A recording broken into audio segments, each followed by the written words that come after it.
E após recebermos algumas reivindicações de telespectadores, a nossa equipe veio até o Procon de Campo Verde saber algumas informações referente à conta de energia. Conversamos com o diretor que nos passou algumas orientações. Quando a pessoa faz um contrato de prestação desse serviço essencial, então ali tem as regras que regulam aquele contrato de concessão. Fala assim de forma individual, levando em consideração o consumidor.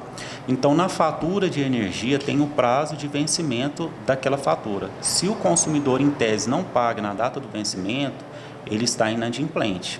Então, o fornecedor poderia realizar o corte por inadimplência. É lógico que esse corte não pode se referir a faturas anteriores a 3 meses. Se forem faturas antigas, ele não pode efetuar o corte. Mas assim, a boa-fé objetiva que rege as relações de consumo, essas contratações, estabelece que o fornecedor ele tem o dever de informar o consumidor a respeito desse atraso e oportunizar ele que pague.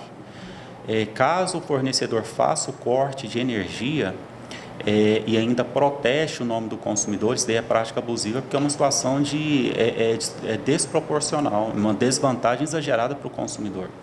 Então, o fornecedor ele deve comunicar ao consumidor de que o nome dele pode ser protestado. Após a notificação, o consumidor tem um prazo de 15 dias para regularizar a sua situação.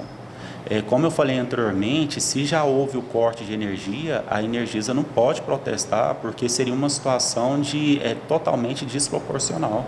E o consumidor se veria sem o serviço essencial e ainda com o nome protestado no cartório. Tá certo. E agora falando do lado do consumidor, se por um acaso ele passou por essa situação de abuso, como que o Procon trabalha para apoiar essa pessoa? Olha, o consumidor ele pode procurar o órgão, a gente está de braços abertos para receber esse consumidor e para apurar os fatos.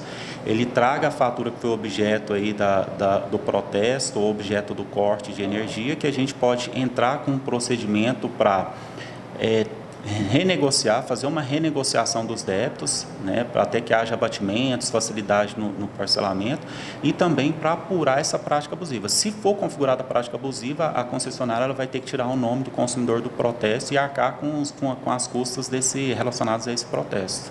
Então, aqui no Procon é aberto um procedimento, né, e a gente notifica a concessionária e a concessionária ela tem um prazo de 10 dias para se manifestar a esse respeito.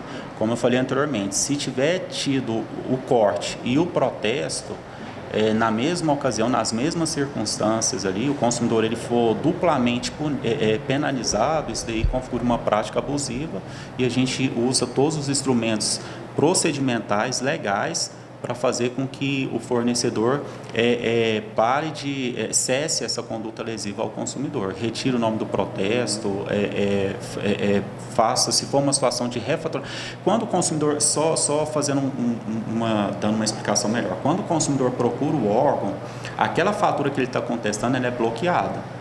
Então, assim, a gente pede o bloqueio dessa fatura. Agora, se já houve o corte, se é uma situação de inadimplemento, se o consumidor não fez o pagamento, então, assim, é lógico que o fornecedor ele pode exigir, sim, que o consumidor faça o pagamento daquela fatura porque ele está inadimplente. O consumidor estaria numa situação de inadimplência. Mas, como eu falei, o consumidor não pode ser duplamente punido. Então, a gente faz o procedimento de negociação dos débitos para que o consumidor ele quite aquilo que ele consumiu, ele tem que pagar. Então, assim, se ele consumiu aquela quantidade e o consumo está correto, então é direito do fornecedor cobrar pelo serviço que foi prestado. Mas o que não pode é o fornecedor utilizar de meios que venham violar direitos básicos do consumidor. O artigo 39 do Código de Defesa do Consumidor estabelece que o fornecedor ele não pode exigir uma vantagem manifestamente excessiva. O fornecedor não pode incidir nesse tipo de conduta. E nesses casos em que há o corte de energia e em que há o protesto, isso daí configura essa prática abusiva.